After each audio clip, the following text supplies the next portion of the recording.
పెట్టుబడుల కొరకు ఆహ్వానిస్తా ఉన్నది. ఇప్పుడు ప్రస్తుత పరిస్థితుల్లో అమెరికా దేశానికి సంబంధించినటువంటి నియమ నిబంధనలు మనం పోవాలనుకునే విద్యార్థులకు ఆటంగా కలుగుతోంది. ఈ దౌత్య సంబంధాల్లో విదేశాంగ శాఖ తరఫున ఇటువంటి నియంత్రణ పెడతా ఉన్నప్పుడు భారత ప్రభుత్వం పూర్తిగా వైఫల్యం పొందింది. ఎందుకంటే ఇక్కడి నుంచి ఉపాధి కొరకో ఉన్నత విద్య కొరకో పోయేటువంటి పనిలో ఉన్నటువంటి వాళ్లకు ఇదొక పెద్ద ఆటంకం.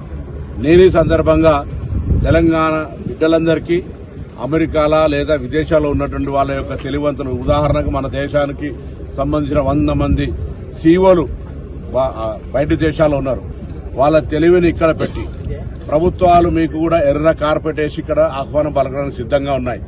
వేరే దేశాలలోనూ ఇన్వెస్ట్మెంట్ చేయమని కంటే మీరు వేరే దేశాల్లో ఇన్వెస్ట్ చేసిన అమౌంట్ అంతా తెచ్చి ప్రభుత్వం మీకు సానుకూలంగా పాలసీ తయారు చేసే ప్రయత్నం జరుగుతుంది.